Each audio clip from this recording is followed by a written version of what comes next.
Hey everybody, welcome to this week's episode of With All Due Respect. We are your hosts. I'm Ryan Shead. That's Marcus Flowers. Brother, how are you doing?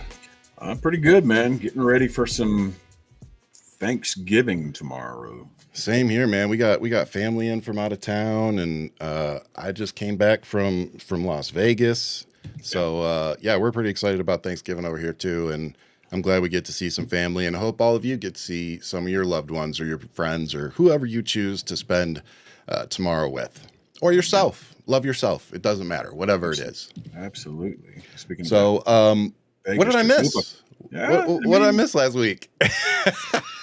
Missed a couple so of much drama. Missed a couple of things. Just a few things. Yeah. Before we get into that, let's before we get into all of that, the things that you missed as far as on the political side, let's talk about, some of the cultural topics. And, we're just talking about Thanksgiving. Why don't we get into that first? What I was waiting for is the turkey pardon and turkeys. I don't know about you, but it gave me everything I was expecting. I believe we have a video actually that we can show. Yeah, let's the turkeys being pardoned today go by the names of Gobble and Waddle. When I first saw their pictures, I thought we should send them. I shouldn't say this. I was gonna call them Chuck and Nancy. But then I realized I wouldn't be pardoning them. I would never pardon those two people. I wouldn't pardon them. I wouldn't care what Melania told me. Darling, I think it would be a nice thing to do. I won't do it, darling. No, they don't have enough felonies or fraud cases or assaults against them. I mean, how do you mess up a softball like that? Just get out, pardon the turkey, keep it light, Yeah, I get Trump. That was his attempt at humor, but really horrible. Per usual. And you know what that is, by the way, in case all of you are wondering what happened when he had that moment of glitch or whatever it was, that's what happens when Donald Trump runs into a word he doesn't know. Yeah. Yep. Fact check me. Go watch. Every time he runs into something like that, you can tell he runs into a word he doesn't know, and he's like, he pauses and then he has to play, he does what he always does. He's a con man. That's what he does. Well, you talk about, everybody used to talk about how Joe Biden would reset. And Joe Biden stuttered for years. Yep. That's why when he would pause and says he wasn't looking for the word, he was resetting because he would stumble. But the funniest part a little bit. But it's not because I'm looking for words. I'm making sure it's really what I want to say. That's what happens when I reset. But Trump, I think a lot of good speakers, even Barack Obama, why he has, his speaking is like a metronome, which for me is why it's so appealing. It's just, it's easy to listen to. But even him, if you really listen to his speech patterns and everything, you can see that he's thinking about what he's going to say next. Because just like you, and I've talked about this a lot, and I'm sure you've experienced too, as a black man in the public light, there's things he can't say and get away with it like somebody like Donald Trump is. It's just a fact. So people like you and President Obama, you guys have this filter that you have to use that somebody like me doesn't. I can go on my little rants and I'm just the crazy white guy. But when it's on the other side, it's a very different public opinion. Exactly. I mean, you got to be constantly aware of what it is that you're saying and how it's going to come off to the audience that you're speaking to. And, I still bristle at being called a politician because I don't feel like I'm a politician. Public servant.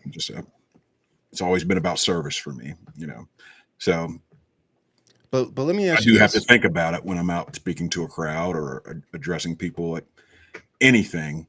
All right, how's this going to come off to the crowd? And, I like to keep it conversational when I'm talking to people, but, guys like President Obama, who, he's, I'd say, one of the world's best orators. Guys like him and Senator Raphael Warnock, who's, an ordained minister. These guys, those are the ones that I look up to as far as how they do it, because it feels so natural. And guys like Bill Clinton as well, who had Bill Clinton was a good speaker. Yeah. Not I put Obama on the same levels like JFK. JFK was always, listening to him was always, for me, very appealing. And I feel the same way with Obama. Let me ask you this, though, very direct question. And I'm not just talking about when you're running for office. I'm just talking daily life. Mm-hmm. How many times do you need to censor yourself specifically because you don't want to come off as the angry black man? In daily life? In my daily life, these people know me, so that's they know who I am, and it's never about anger. Yeah, more like public settings and friends. More public settings. I would say at least once or twice. I may have to, maybe dial it back. Not say that everything runs through the filter first, like you said. It runs through it first. How's this going to come off? How do I really want to answer this question? Because that's where you get into it when you're answering. You're going to escalate or de-escalate. Yeah, exactly. Who I'm talking to. If I'm talking to, I won't even say MAGA Republicans, because I don't talk to a whole lot of them, but I do talk to Republicans. And, you have to in your position. Yeah. Well, a lot of it for me is about, I wouldn't say censoring what I'm about to say. It's about managing emotions. And the message, maybe? Yeah, because you want people to receive it the right way. You got to manage your emotions so that you're not getting angry with what they're saying. And still appeal to their emotions. Yeah. But it also helps how they respond, and it gets them to listen to you. First of all, you're managing your emotions, or you're letting your emotions take over, then things are going to escalate. 8 times out of 10, that's going to be bad. It's just going to be just a shouting match. It can get there. And again, people, we're coming up on Thanksgiving, so take some notes. Manage your emotions at the Thanksgiving table when you get to that crazy uncle who's going to say something that's going to piss you off. Very true, Scott. Manage your emotions. Think about what it is that you're going to say. But listen first of all, then pick it apart a little bit, but pick it apart in a respectful way, so Thanksgiving doesn't go off the rails. Yeah. But that's what I do in everyday life. Luckily, we don't have that issue in my family. But I feel for all of you out there that do. But I think it's interesting because as Trump's pardoning these turkeys, I think it's important that we also note that he has pardoned a lot of frauds over the last 10 months. Like, he's pardoned a lot of felons. He's pardoned 1,500 people that, had some kind of conviction due to January 6th. Yeah. He pardoned a crypto king that has direct ties to his family and then claimed, I had no idea who it is. Yeah. Him and his entire family are making a fortune off of crypto. Why we are all sitting around playing these stupid games and battling each other. This dude's seriously sitting on Mountain High, laughing at all of us as they count their crypto. Mm-hmm. Crypto is going through a rough time right now. I think a lot of people have lost their shirts. That's not to say it won't come back at some point in time, but look at who's getting rich right now. Yep. The more you deregulate it, the worse it's going to be for the everyday people. Yeah. That's just a fact. Look, I'm a compliance guy. I don't believe in regulation for the sake of regulation, but I believe in good regulation that makes things better. Yep. And for crypto, and it has to address something directly. And, if you look at the real players in crypto, they want that regulation. I think so. Uh-oh. Well, guys, I think maybe Marcus froze. But to what he was saying, they definitely want that level of, I think, authenticity is the wrong word. Do I got you back? There we go. There I am. I got people in the house, so I know I had to kick mine off here where I am pretty bad anyway. So Day before Thanksgiving, everybody's on it. But I think if they start getting that, it'll bring legitimacy to crypto that a lot of, like as you said, a lot of those people want. They want that legitimacy. They want to be big players in the game. They want to be in the banking arena. And unfortunately, when you have, my personal opinion, not banking advice or anything like that, from the outside looking in, it just seems like the people like Donald Trump and Elon Musk that come in and, launder their money and do all these crypto schemes, they're actually hurting the market for people that, are actually just trying to invest in it and do what a lot of us think they're doing. So, again, I agree with you. I think a lot of people want to see some type of regulation, but, over-regulation, of course, is something to always focus on as well. Again, like I said, I don't believe in regulation this is coming from a compliance and logistics guy. Over-regulation, redundancy is stupid. It's dumb. It just causes more issues. And costs money. But regulating things that help people, I'm all for that. Or regulating things that are being used to hurt people. Yeah. Just like, we're gonna talk a lot about military today. And one of the things that I was always told, and I found out was very true, is that a lot of regulations in the military are written in blood. And what that means is that somebody came before you, as stupid as you may think that regulation or that rule or that direction is, the reason it's in that book is because somebody before you did it wrong. And guys, let me tell you, I'm as a military guy, those of you who aren't vets or currently serving, I mean, this took up about a good 5 minutes of every day where we just talk about this rule and that rule. Yep. I mean, constantly. We didn't do coffee or water around the water cooler, but having our coffee, just getting into the shop. Safety breakdowns once a week. Exactly. Yeah, all of it. We talk about, before we got into our day's work, this stupid rule or that stupid rule, or why are we doing this? Embracing the suck. You'd highlight like one a day, because again, it just seemed like if you do it one a day, then it's not a big deal. But it also makes it stick out in everybody's mind because it's just like for some reason, you remember that you were in, stand up that day and your sergeant said this and it just sticks out in your mind. So, I always thought that was a pretty clever way. Good 5 minutes of every day of my military career was devoted to it. And it wasn't always safety. It was, sometimes it was something else, just, how to go to school, while you're on active. Like it was always something. But again, I was pretty blessed with my supervisors over my career. So I think I just ended up having good people that did it the right way. But likewise. Let's talk about something that isn't a joke, though. And that is the cost of food and many other things going into Thanksgiving tomorrow. Man. Are you seeing these massive price dips that Donald Trump is touting every single day in Georgia? I'm definitely not seeing it after buying a turkey and a ham. I can guarantee you, and I'm not going to say how much I spent because I know a lot of you are looking at the same cost. Yeah, we're all looking at the same stuff to what they were this year, and it feels like it's more than 100% increase to me. If I just go back and I'm like, man, turkey did not cost this much last year. If you put it together, if you put the ham and turkey together, that's.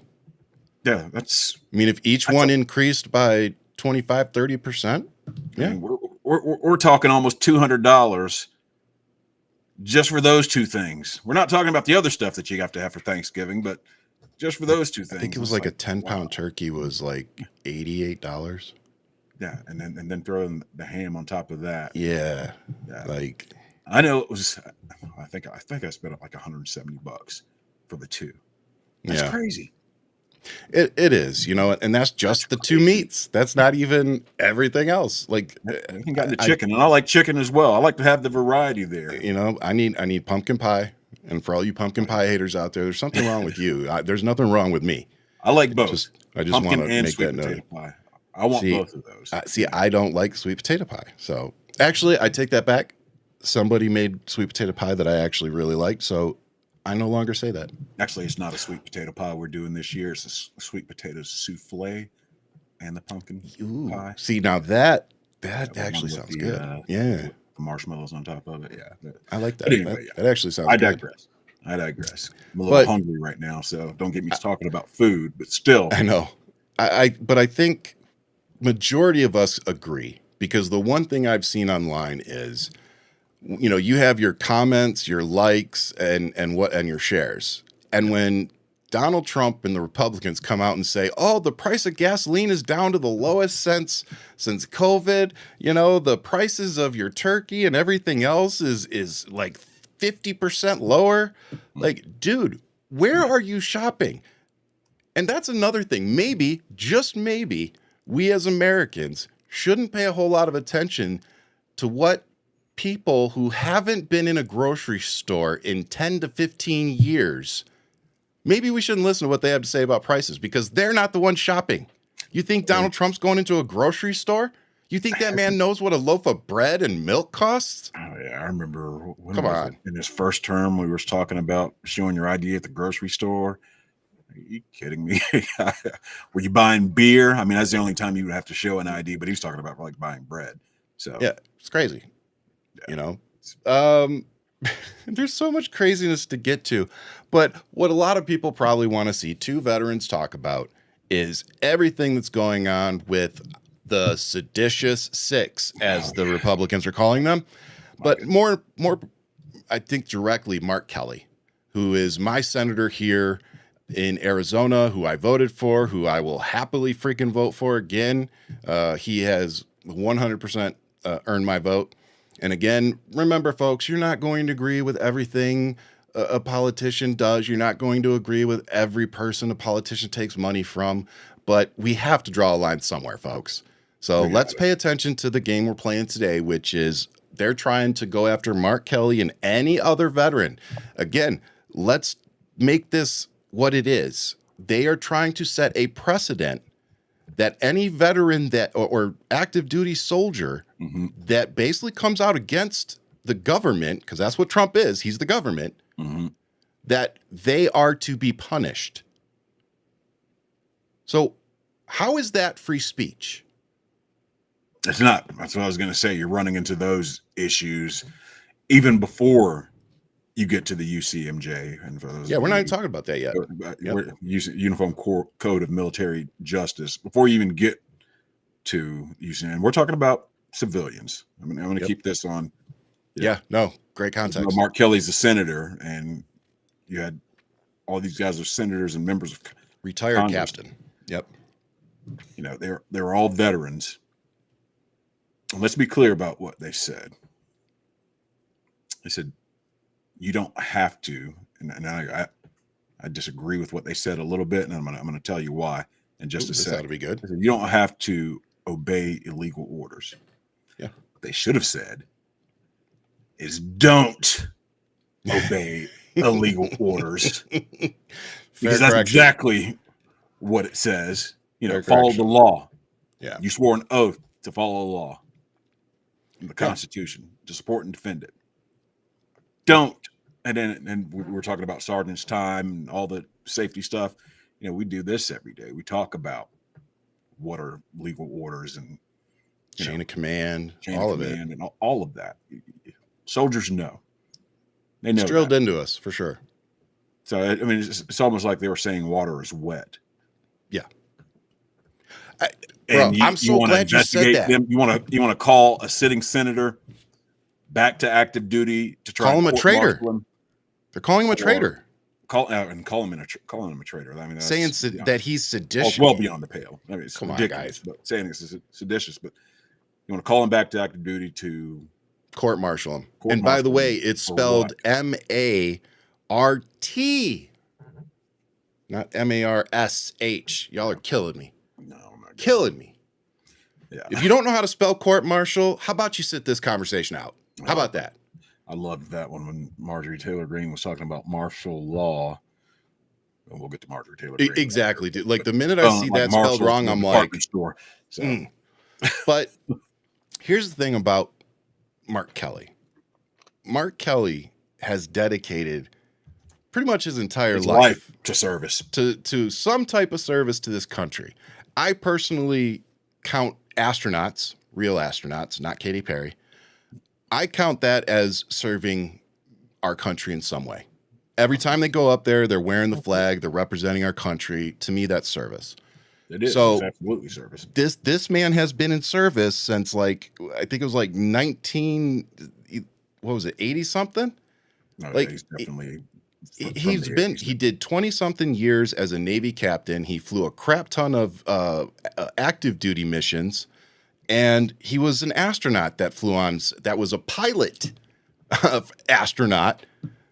Yep. Like, there's no comparison between Mark Kelly and pretty much anybody in the Trump administration. Yeah. Like, they are all inept, like amoebas compared to Mark Kelly. So think about how elite and small of a group that is. He leads it. You know, like, if you're a Marine or a Navy or an Air Force pilot who you're the top of the top. You are, I mean, that's way beyond Top Gun, you know, combat training. Yeah. It's past Tom Cruise shit. Yeah. Way past that. You are an astronaut. It means you're the smartest. It means you're a hell of a pilot, first of all. You've done all of those. You got all of those accolades. You become an astronaut. That's a very small group of people who can say, hey, I've been to space, or I flew a rocket ship to space. And for Gen X and millennials, that means cream of the crop. That's it. You might remember that one. But let's dial back to just two veterans looking at this for what it is. And you mentioned the UCMJ, and I was looking for something specific that said we as active duty soldiers are not required to follow unlawful orders. Mm-hmm. And I think that word unlawful is where a lot of people are getting tripped up, because you have social media accounts that leave that word out. They leave it out. And I think they're doing it intentionally. They absolutely are. But unfortunately, their base will not go verify if that's correct. Yeah. So, you know, then when you show them it's correct, they either block you or attack you personally instead of going, oh, you're right. They're literally Article 92 in the UCMJ. Why it does say that we are bound to follow lawful orders, it goes on to say in the next paragraph that we also have a duty not to follow any unlawful orders. Like an example, if my captain comes in and tells me to go over and attack a hospital full of, patients or a church or a mosque, I have a duty to say no. Yeah. I'll give you an even more extreme example some of you might remember. If I, as a soldier, am told to march an entire race of people into gas chambers for mass execution, I have a duty to refuse that order. And if you go back in history and remember, the people that said I was just following orders were still held liable for their actions. So when Mark Kelly and every other veteran out there, which I co-sign, come out and say, you have a duty not to follow that man's unlawful orders. And when they ask us, where is your example of unlawful orders? Point to all the cases that Trump has lost, stating that his use of the National Guard being deployed into states without the governors even wanting it is in fact against the law. So yes, he has in fact given the military orders that they should not have followed. I mean, and officers are trained on this. I mean, it's, those guys who went to West Point, it's on plaques for them saying, don't give unlawful orders, Yeah. But, you gave examples of combat, and everybody knows, we have rules of engagement and contact, ROE. You don't fire on unarmed civilians, Yep. You got to, in Iraq, we felt like, man, they got to violate so many ROE before we can fire back. A lot of people felt like it was tying their hands, but it kept a lot of people out of trouble.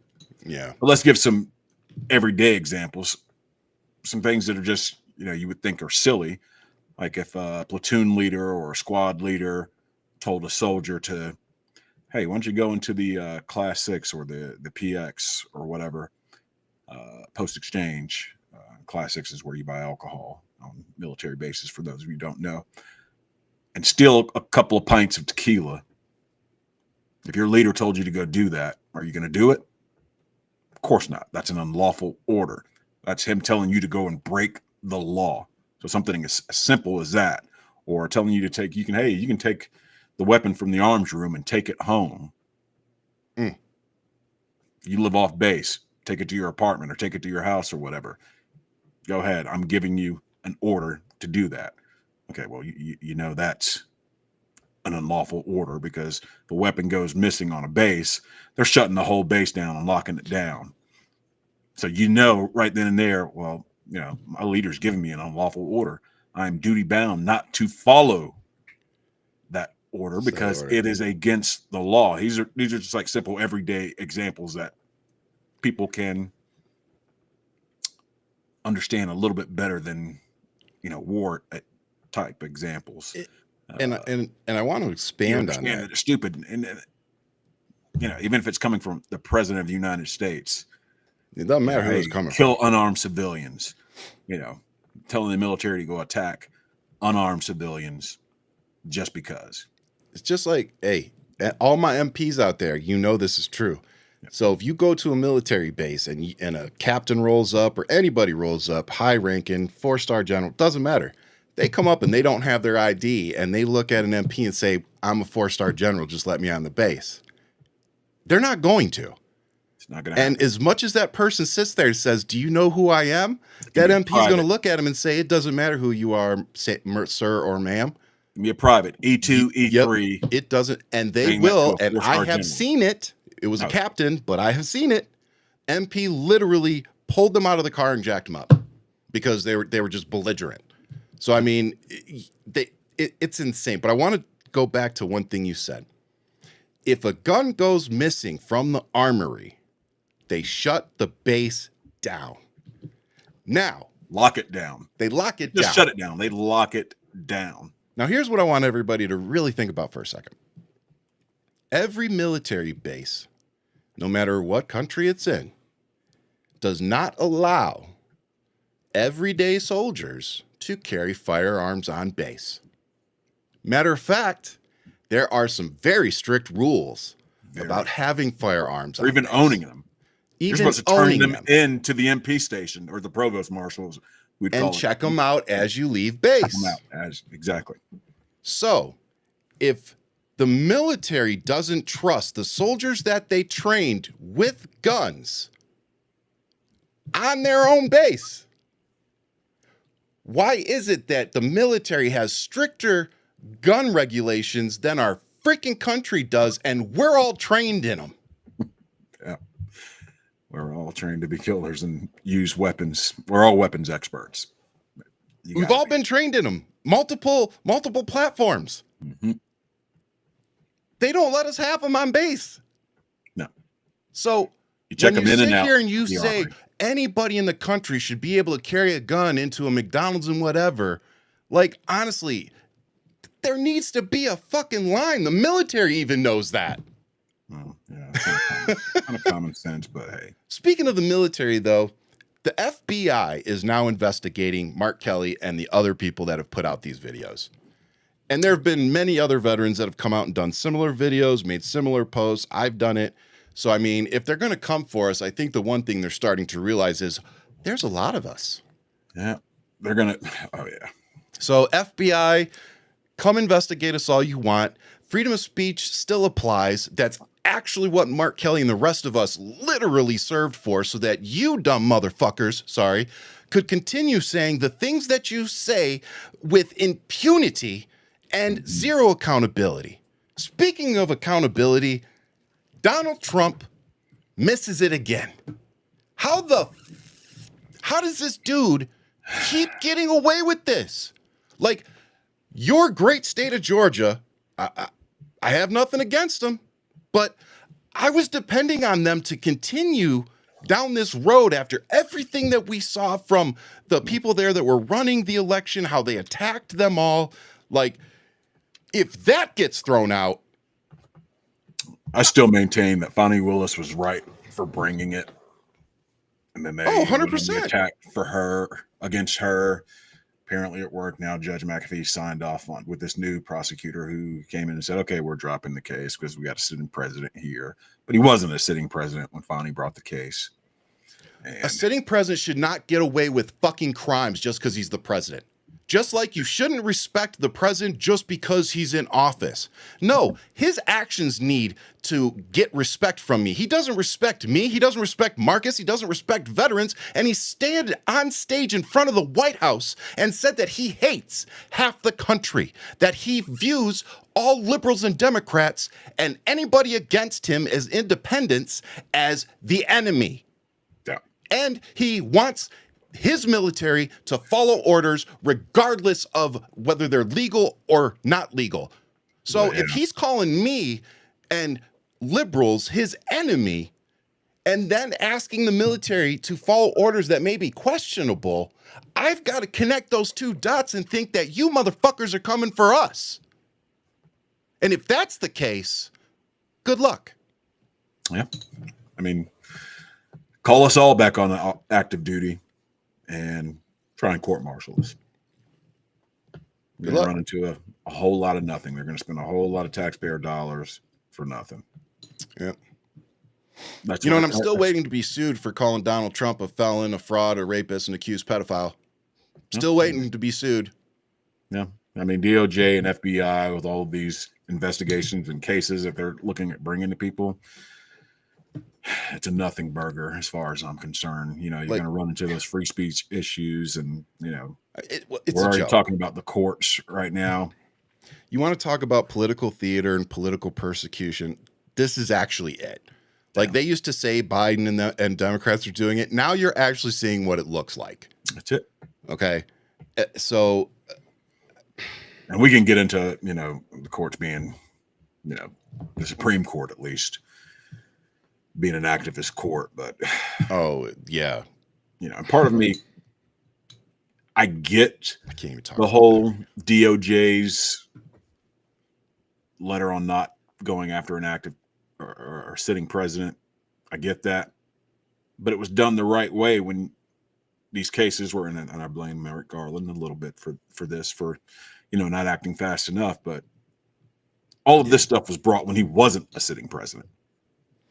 Again, I don't understand. He had thousands of documents in his bathroom, classified documents in his bathroom. You cannot. We all heard the phone call of him to Raffensperger saying, "Can you find me 11,780 more votes?" And then what was it? The assistant that came out to the podium and completely lost his shit because people were getting threatened in his office. Exactly. So all that was for nothing. I really don't think people are grasping what just happened today. Yeah. All those people that literally didn't just put their jobs on the line, they put their personal safety on the line. I think the term tell us, the American people, what was happening. Of justice. I think that's the term we're looking for. It's insane. But speaking of insane, accountability once again. Yeah. But speaking of insane, I got to tell you something I didn't expect to see on my phone while I was in Vegas was Marjorie Taylor Greene resigning from Congress. Yeah. I damn near fell out of my chair when I saw that. I was in the break room, literally. And I couldn't talk politics, so it was so hard. But I know that I'm not even gonna put you in the hot seat here because I know that you being in that area, you have to be a little more careful. Luckily, I don't. So let me just preface this is why it is our show. This is following is my opinion. It's not the hot seat. I've got feelings about that. I'm not surprised, by the way. I'm not surprised you didn't, but go ahead. I'm a little surprised because I'm wondering what polling is telling her that Democrats or liberals or even independents are going to accept her after everything that we have. There's so many videos that we can replay over and over, no matter what she runs for now. That racism, the xenophobia. Yeah, you're not going to be accepted. the conspiracy theories that it doesn't just go away. Crap behind January 6th, the part she played in that.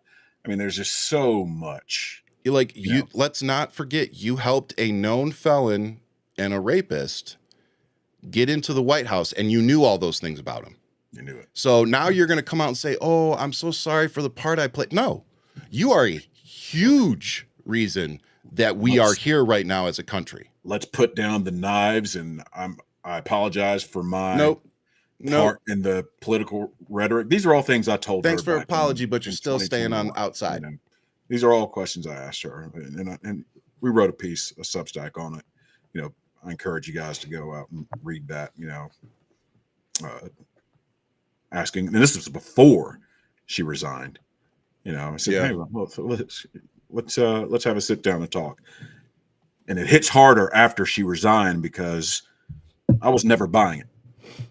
It's too cute by half. She was out playing the victim. Yep. I wasn't surprised when she announced that she was leaving Congress. She did 5 years worth of bullshit where, she played a part in the political discourse being where it is today. Normalizing January 6th, all of it. Yep. And then she kind of gets on the right side of things on one issue. I mean, or two, yeah. One or two issues where, these are things that I talked about when it comes to the district and rural health care and hospitals being shut down. I've been talking about this stuff since 2021. Yeah. And where was she then? She wasn't talking about it then. She was floating conspiracy theories. She was given a list of issues to start talking about. Yeah. All of a sudden she's on the right side of that. And you can be on the right side of things. And I'll agree with you. Fair is fair. Well, I would hope that's an easy thing, to be honest. It's an easy thing to do because we are talking about 14-year-old girls and victims who, let's call it what it is. They were raped. How are you at 14 and 16 going to consent to sex with adult men? So she's on the right side of that, but she gets attacked for it. And all of a sudden she's a victim. What's with the stuff that you said about me that caused my family to get attacked, for people to talk about raping my daughters and things like that? I didn't go out and play victim and say, "Oh, I can't do this." I mean, part of me knew that stuff was going to come because it's the environment that we're in nowadays. We had that conversation before we even 5 or signed 6 up to days or, a couple of weeks worth of, hate mail from MAGA after 5 years of not getting it from Democrats. And all of a sudden it's too much for her. She needs to resign. I call bullshit. It's all about her taking that. She sees the way the political winds are blowing. So she wants to take that America first lane, because we see the cracks in MAGA right now. It's splintering, and it's over this Epstein stuff. She wants to take that America first lane. I guarantee you she's going to run for probably president. I don't think I know she probably can't win a statewide race here in Georgia as far as becoming a governor. I would be surprised if she won statewide. Or a Senate seat. She may try it, but I think she's going to try and run for president. That's with gerrymander, with all the bullshit, she might be able to pull a Senate out of her butt, but president. Well, there's no way she wins. Senate race. Yeah, it's statewide. Look, there are not many Republicans in that party right now. Honestly, there are none. Let's call it what it is. Like J.D. Vance the Vance name is not going to carry the same weight as Donald Trump. No, for some reason, Donald Trump. You saw how that worked out for Ron DeSantis. So. Yeah, like they've already tried, moving pieces in to try to get, these platforms spun up for Ron DeSantis and others. And when they see that it doesn't happen, they've got to revert back to Trump because they don't have anybody with that kind of name recognition and brand. Like that's all this dude is. For better, it's or all worse, brand. Like he really wholesale owned that party. Dude, I want Donald Trump to sit down and pass a fucking 8th grade state test. 8th grade. I just want to see him take the test. Multiple cameras, no fucking breaks. Take that shit. We grade it right there on national TV. And if your ass can't pass it, you get removed from office. That's my challenge to Donald Trump. Take a fucking 8th grade test that an 8th grader should be able to pass with ease, since you're such a fucking genius, and let's see how well you do on that, because I've got $1,000 that says you won't pass it. Matter of fact, I got another $1,000 that says there will be words on there that you don't know how to pronounce. Nobody's taking that bet because he's dementia done. I mean, he couldn't have passed that test 35 years ago. Yeah, probably not. But anyway. I don't know where that came from, but we went like from the good and bad in court to yeah. But there's more. That's how it goes, man. I mean, we've talked about the bad stuff, which is Trump once again getting away with all of his nonsense. But I don't think he's necessarily getting away with it in public opinion at this point. No, I think he's losing that battle, thankfully. No. But that's also a part of that Green thing. She sees the way the political winds are blowing. Yeah, 100%. I mean, I don't see many other people saying different either. Like pretty much everybody's like, oh, she's bailing the sinking ship. So she's trying to take that America First, which America First MAGA. She'll take whatever preserver's thrown her way at this point. She's trying to take that lane over right now, and I think that's what's going to happen. Yeah. It's going to be interesting. I know because of you and everything that we'll be following that just because it has to do with Georgia, but. Yeah, it'll be interesting to see what her next play is. I don't think she carries presidency. I don't think she has those kind of numbers. Like you said, I don't think she has the kind of numbers to even carry Georgia. She doesn't make it out of her. Oh no, she doesn't make it out of a presidential primary. No, that's my thought. I've been wrong about a great many things in my life. I was wrong about president getting a second term. So I didn't think Trump would win. I thought January 6th would have been the final nail, but I was wrong. Did I. But hey, this I don't think I'm wrong about. Like I said, it will be interesting to see, what happens next with her, because we haven't seen the last of her. I know that for a fact. She's not just gonna go quietly into the night and say, okay, I did my time or whatever. Nope. Hell no. I mean, I saw it coming, the way that the media was eating up this whole,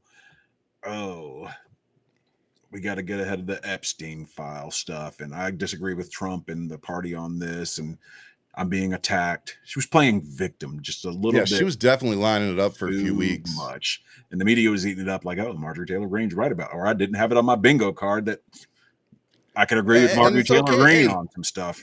Everybody wins bingo every once in a while, but it doesn't mean it disregards all the other losses. You know what I mean?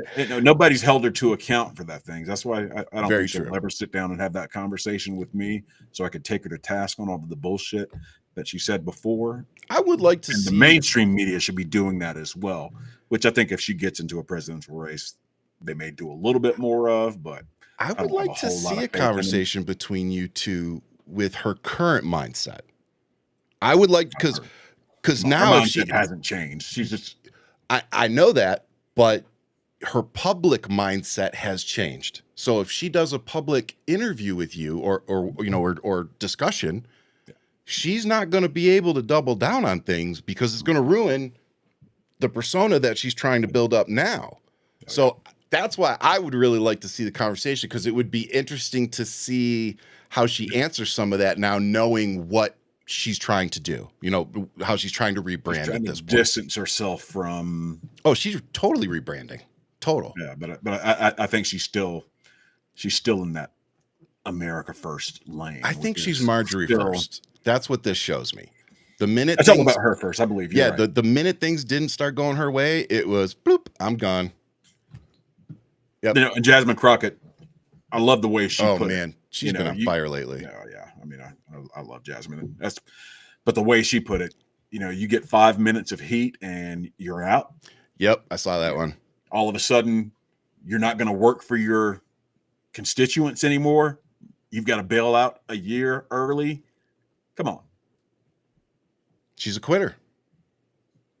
Jasmine, I think we need to nail that down too. She's a quitter. Yeah. Well, there you have it. But Jasmine's been taking the heat since she's been in Congress. And Marjorie, you get 5 minutes of it and you're, I can't. Get the fuck out of here.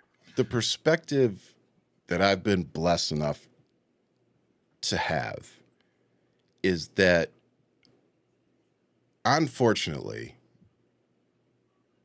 every black person that I've had in my life has had to fight harder to get what they have than all the other white people in my life. And that's not saying that white folks don't struggle, because the reality are most of us, we're just poor, as Marlon Wayans would say it. Most Americans.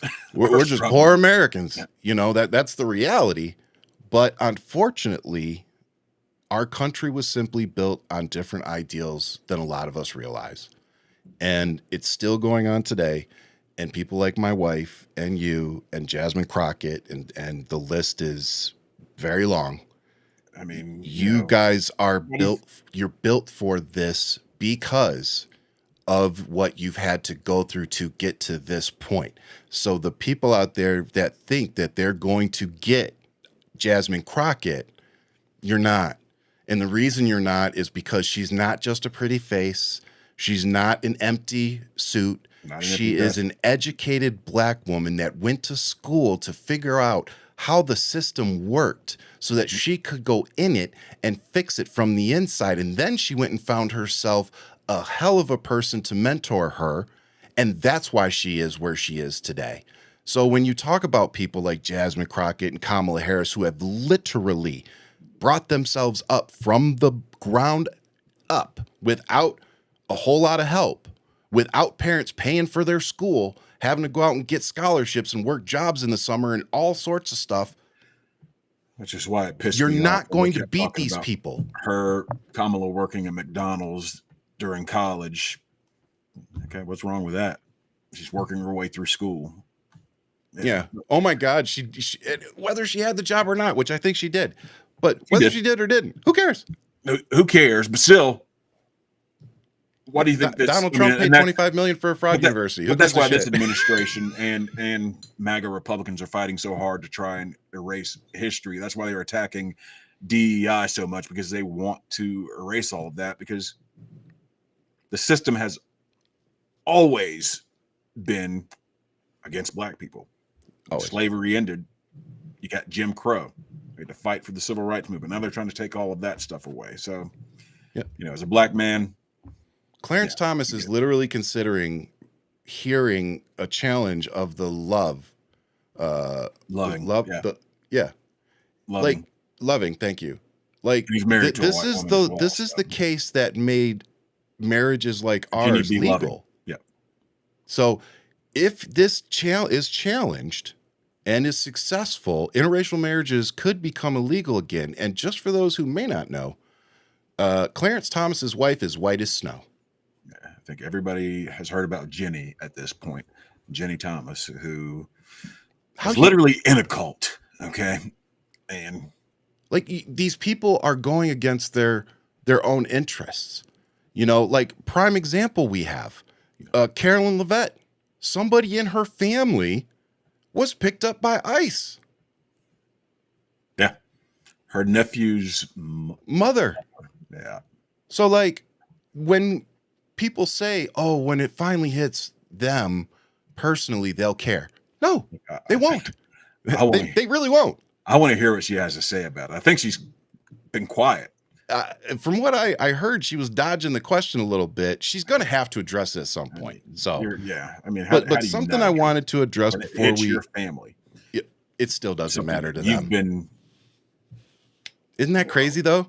Lying about the whole time. Like, everything that you are promoting just affected your family directly.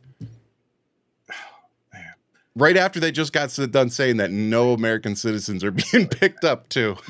Irony, karma. I mean, like, it's like, oh, you didn't know she was overstaying a visa for 29 years? Oops.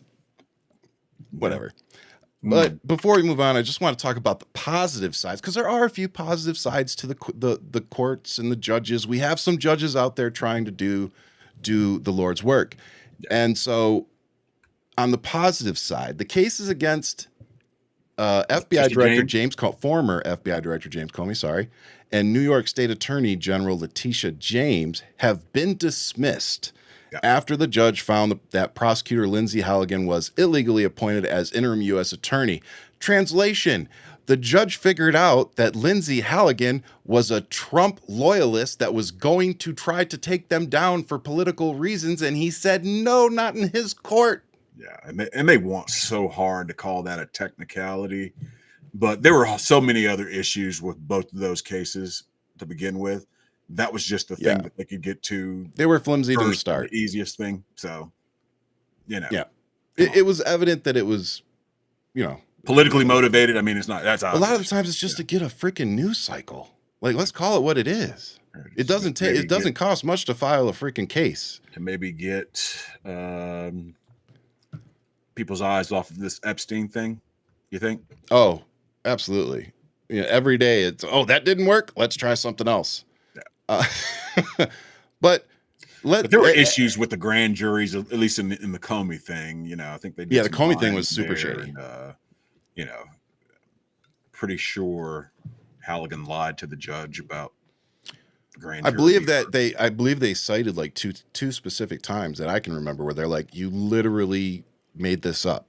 Yeah, like all the legal eagles said this would have stopped you from doing what you did right here. Yeah. If you would have stopped here, we wouldn't be having this conversation. That's basically what the court said. Let's just say these things were going to get dismissed anyway, but because she was how them defamation lawsuits going to go though. Legally appointed, defamation lawsuits. Come on, Comey. Come on, Letitia James. They're go after them. Back, See, because they don't need to pay Pam Bondi's.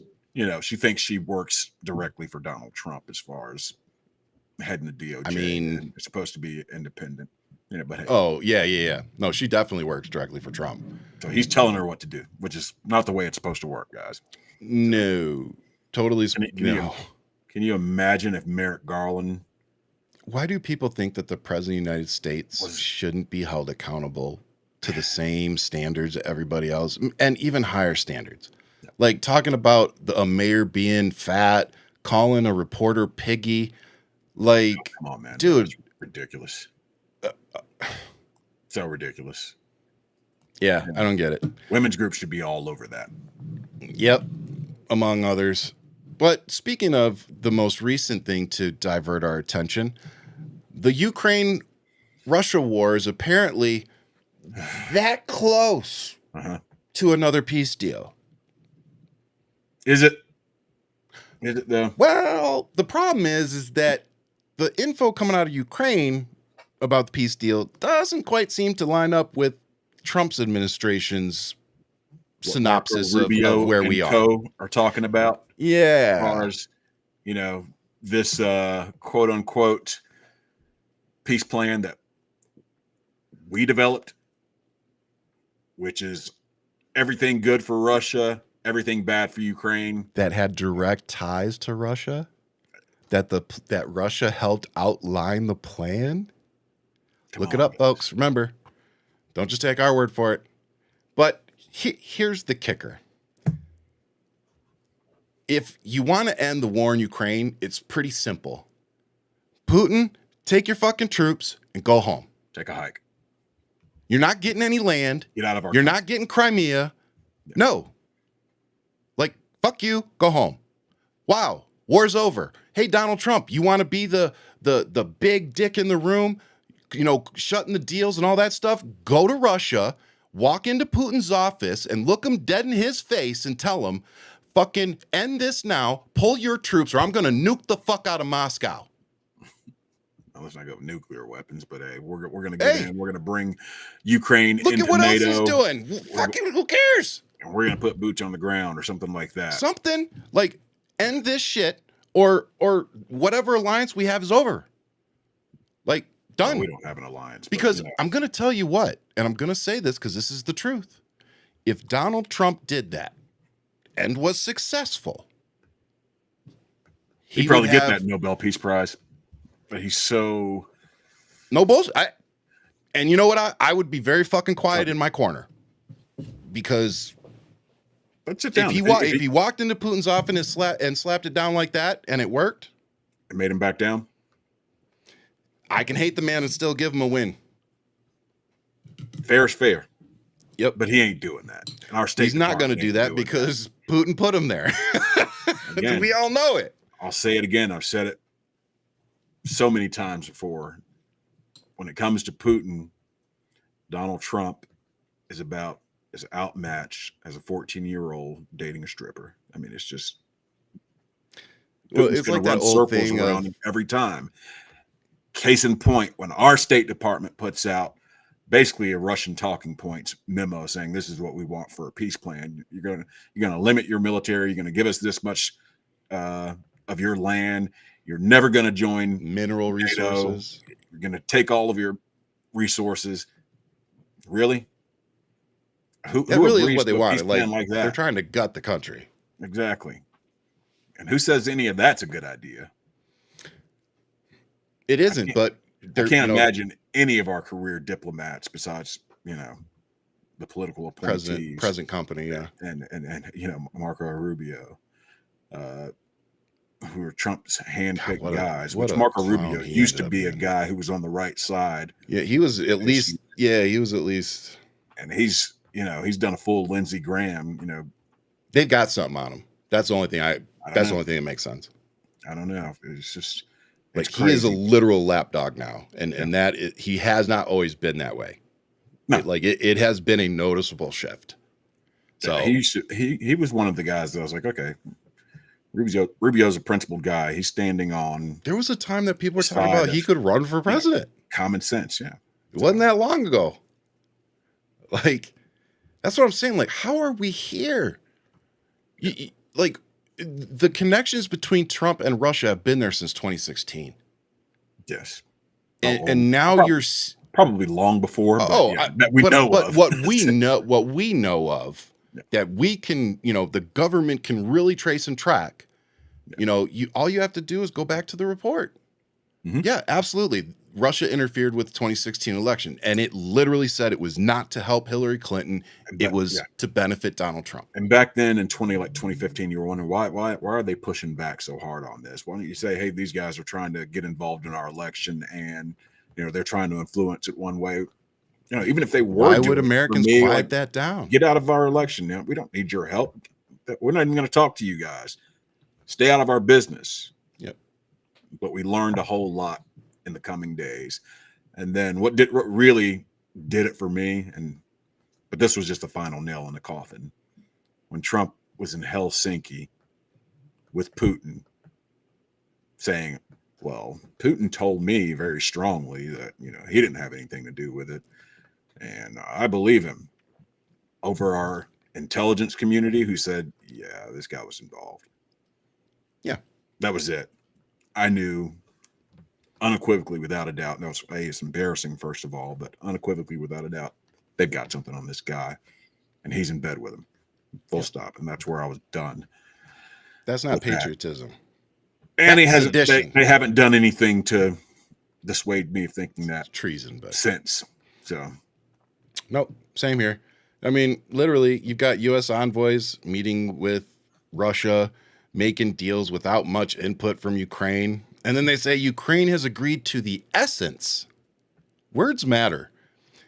To the essence of the plan, but only after making significant changes to it. Translation. They're glad that we're trying to make a peace plan, but no, not with what the hell you just put in it. Absolutely not. Like, you've already taken a huge amount of our minerals in a mineral deal bullshit. Yeah. And now you're trying to gut us even more. No. So I think Europe has got to step up a little bit more here when it comes to. I think they're going to be forced to. Yeah, they're going to have to. I think they're going to be forced to. Especially if we keep striking drug boats in Venezuela. Right. Quote unquote drug boats. This is starting to get a little sketchy on the international stage. Yeah. Look, I never thought it was a great idea. When I first saw the first video of them, launching the rocket and the boat exploding, I went, oh shit. Yeah. Because I instantly knew he did not go through the proper channels to approve that. Of course not. There was no way they knew what was actually on that boat. There was no way that they knew the people that were on that boat. They had some general intelligence and said, let's go sink it. Yeah. I mean, it's just the most ridiculous thing that you could think of. So, and by the way, people in Venezuela are coming out and saying, those were civilians you killed. Yeah. And correct me if I'm wrong here, Marcus, but killing civilians as president of the United States, what's that called again? I mean, they call it fucking war crime. Sorry, war crime. We signed the Geneva Convention, so war crime. There's more to come to this. I mean, there are going to be investigations. There's going to be lawsuits. There's going to be, honestly, I could see this turning into a UN problem. It could. Like, I see a UN tribunal in our very near future if he keeps doing it, because he's been warned multiple times. Yeah. So, you know, and I believe that there was some case somewhere that said that what he's doing is wrong. So the next step is going to be other countries stepping in and being like, dude, you can't just keep blowing up random boats. You can't in international waters. And some of them probably are smuggling drugs. Could be. But we stop those Prove boats. it. And if they engaged, then you engaged. We have ROE for a reason. Yep. And by the way, what I always find interesting is the same people criticizing, or I'm sorry, not criticizing, the same people applauding Donald Trump making these boat attacks are the same people crying about Barack Obama and his drone program. And again, I'm not condoning his drone program. I'm just saying, if you're going to be against one, you really should be against the other. Well, the difference being, tell them that you were in an active battle space. Yes, sir. Obama wasn't just going out droning random people, random targets in non-combat zones or non-combatants and non. Very important distinction. Yeah, that's a huge distinction. You know, yep. If you're, I mean, sure, they may have some intel that these guys are smuggling drugs, but you stop the boats, you engaged them. You don't just blow them out of the water. Yeah.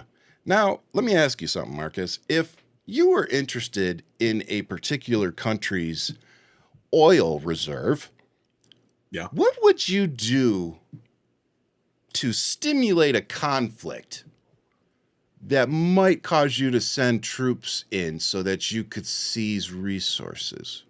I mean, would I instigate something to get them to react and retaliate and try and justify it like that? I mean, if I was sinister like Trump, I was an evil son of a bitch, I mean, you know, yeah. I might shoot some boats down of people and say, look, we got to go in there and stop all this drug trafficking to America. And the only way for us to do it is to go on down there and stop it at its core, at its roots. Scott Kennedy's right in the chat. You'd instigate a false flag. So that's how you would do it. So here we are. That was the term I was looking for, Scott. Thank you. And speaking of false flags, Kash Patel might be headed to the unemployment line. He might be, man. I saw his pictures at the F1 race in Vegas. Yeah, it looked nice in that pink Cadillac, just hanging out. You know what? I was there working. I didn't get a chance to go down there. Unlike him, I had a job. So, sorry, I had to. But honestly, I'm doing it on taxpayer dollars either. So that too. The other thing is, I cannot wait for Kash Patel to flip like the little weasel coward that he is. His big old beady eyes are going to be there, and I can't wait for the videotape to come on for the deposition, because it's going to be, he's gonna flip. I'm telling you, it's going to be beautiful. But haven't we seen that story play out time and time again? When these guys get on the wrong side of MAGA, it's all tell all. Then Yep. Oh, I didn't. Once feel they good lose about their cover, doing it's X, Y, all and Z, over. but you did it. You went along with it. And Kash Patel. You thought Michael Cohen was bad for the FBI director in the first place, but that's just my personal opinion. He should never be Dan Bongino. Oh my God, there's so many. But now that he's out blowing taxpayer monies on private jets for his girlfriend, flying her around the country to things, picking her up, anybody else would be fired in our jets. Yeah, dude. Anybody else would be fired instantly. Speaking of firing, Doge is apparently no longer a thing. It's not a thing, huh? I'm very upset, Marcus, that I never got my check. Did you get your check? Don't think so.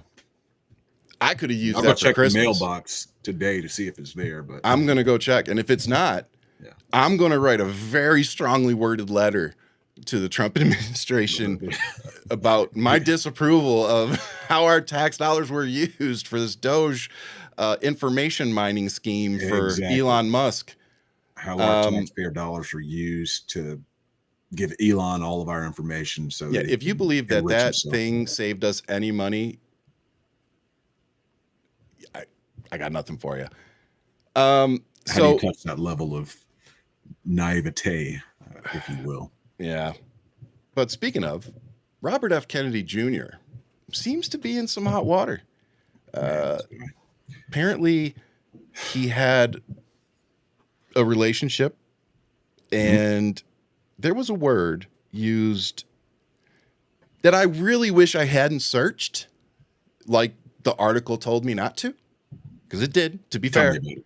Tell me about it. I don't remember the word, and honestly, I don't want to give it because I don't want people to search it. But long story short, it's a very, very interesting sexual thing, and apparently this woman was very detailed about the things that Robert F. Kennedy enjoyed. And when you thought that Mr. Brainworm, 14-year intravenous heroin addict that's against vaccines, couldn't get any worse, somebody steps up with another bat. Says, oh no, I got something for you. As someone who used to like Curb Your Enthusiasm. Oh, she's a total disappointment, dude. Sure. Total. You know. I don't know what to say about it. Going into the holidays, I don't know about you, but when I go over to my loved one's house, I like to take some pants that might be a little more elasticy around the waist, because I tend to eat a lot. That's like the one day I eat a lot. So I'll take like Adidas pants or some, sweatpants, whatever. Well, when I fly, I kind of like to dress the same way. I'm 6'4". Like I do not fit in those seats very well. And I don't want to wear bulky clothes. I want to be as comfortable as possible. T-shirt, Adidas pants, tennis shoes. I'm good. Apparently, Sean Duffy and the Department of Transportation thinks that the way that we can combat the issues that we're seeing in our civilization right now of people being disorderly and all these other things, if you just dressed a little nicer. You stop wearing pajamas to the airport. Stop wearing pajamas to the airport. That's going to fix everything. Yeah. That's going to make America great again. Am I missing something? I feel like it's another one of those distraction type things, or maybe these guys just truly don't get it. Like you went on national TV and said that. Like you weren't sitting in a room with a bunch of your friends playing cards and said, "Hey, I got this crazy idea." No, the Department of Transportation, who they think is somehow better than Pete Buttigieg, by the way. I feel like DOT's got better things to do, but go ahead. Should have better things to do. Absolutely. And as somebody who just got done going through Las Vegas Airport and Tucson Airport, let me say thank you to all the TSA agents. I did not have to wait long. All of my experiences were pleasant, and all of my stuff was on time. So I don't know if I was just lucky or if a lot of this has been a little blown up. But I had great experiences, luckily, especially in Vegas. I thought Vegas was going to be crazy, but both coming and going were very good. So thank you to everybody I ran into on my trip, because you all made the trip what it was. And I just people, because they're working hard right now, because absolutely. Yeah, they're definitely working. Controllers and all the delays over the holidays. Let's worry about making sure people have jobs, and we got all of the we got flights moving on time, and not worrying about what people are wearing. No. And we had people dressed in suits, and we had people in their PJs, and we had people in between, and the flight made it just fine, and there were no flight fights or issues or anything. So Personally, if I need to tell you this, if Marcus and I need to tell you this, we will. Doesn't really matter how you dress. Your actions are your actions. Yeah. So I don't know how putting a suit, it's like you can dress a turd up. It's still a turd. Yeah. You know, if you're going to cause a problem on an airplane, you're going to do it whether you're in a suit or pajamas. I mean, I've dressed in sweatpants and tennis shoes on planes. I dress like I've dressed now. I've gone in suits. Depends on what I got to do when I get off the plane. Yeah. I mean, will I wear pajamas? No, I'm a public figure. Yeah, so business trip, you're going there and back. Yeah. I've seen people wear pajama pants and t-shirts on a plane. They want to be comfortable. Especially like a cross country. Live and let live. Yeah. It's none of my business. SpongeBob SquarePants. I don't care. Like, like get on the plane, put your pillow on, and let's get there. Me. Yeah. Hey. Have anything to do with me. I'm going to sit in my seat. They're going to sit in their seat. So we like to end each show talking about what can we do besides just talking on the podcast and doing social media posts. And one of the things we keep pounding home is money. Something that I know a lot of us don't have a ton of right now, especially with Thanksgiving, having to pay for dinner and Christmas next month. And if you're like us, we have like 3 birthdays in between. So, with all of that said, one of the best ways that we can help these people that are fighting is to send them a few dollars. Even if it's $5, $2, I promise you every freaking dollar, as 2 people who have run for office, I promise you every dollar helps. So even if it's just $1, send it to Mark Kelly or any of the veterans that you see out there that are pushing back and against Trump and trying to remind everybody that, yes, we do have an obligation to push back against what's happening, because that's all these people did. And these people are going to be up for re-election. Some of them are up for re-election now. So they need that support. They need that money. So that besides just hitting that like button on their social media posts and sharing it, the other best way that we can support them is sending them a few bucks. So whether it's Mark Kelly or anybody else, go Captain donate Bain a few bucks. Tennessee 7. Yes, there's a big special election going on right now with her. Start over, because I think you were talking over me. Tell them. Oh, I'm sorry. Captain Bain, Tennessee 7. That special election going on right now. She's got a shot at winning this seat. I think it's within the margin of error now. Within the margin of error right now. I'm pretty sure it is within 3 or maybe 4 points, but I think it's under 4 points. Check that out. And whose seat is that for? What's that guy's name? I forgot his name, but see, we don't care. It's a special election in Tennessee. Yeah, we don't care about that guy. I don't care about the Republican who's sitting there. I want to see Afton get that seat so we can be well on our way to flipping the House. So, and that's the other thing. Besides donating, when we show up and vote, and we show them that these Republicans aren't winning, that these Trump-backed candidates aren't winning their elections, that's why people like Marjorie Taylor Greene are going, uh-oh. So it matters. Get your butt out and vote. Support the candidates that you can with whatever you can. It's no pressure. But keep sharing the posts, keep liking them, keep engaging, keep commenting, because it all matters. It's all part of the game. Yeah. Okay? So that's what we can truly do. But the most important thing is, if you have loved ones, spend some time with them tomorrow, hopefully over the weekend. We're fortunate enough that we get to see some family that we haven't in a while. And so we're definitely going to unplug tomorrow and enjoy the people that we love. And I sincerely hope that you all are able to do so as well. Thank you to all the people that'll be working tomorrow. For all of us that will likely forget cranberries or something else, you are much appreciated, because I'm usually that person. And Marcus, you got anything, brother? Don't forget the cranberry sauce, guys. It's very important. Don't be that person. Whether you're doing dressing or stuffing, yeah, you got to have that cranberry. And the whipped cream. Whipped cream and cranberries. Don't forget them. You got to have those too. So we'll leave you as we always do, with much love. Keep fighting. But as always, stay safe out there. Happy Thanksgiving. God bless.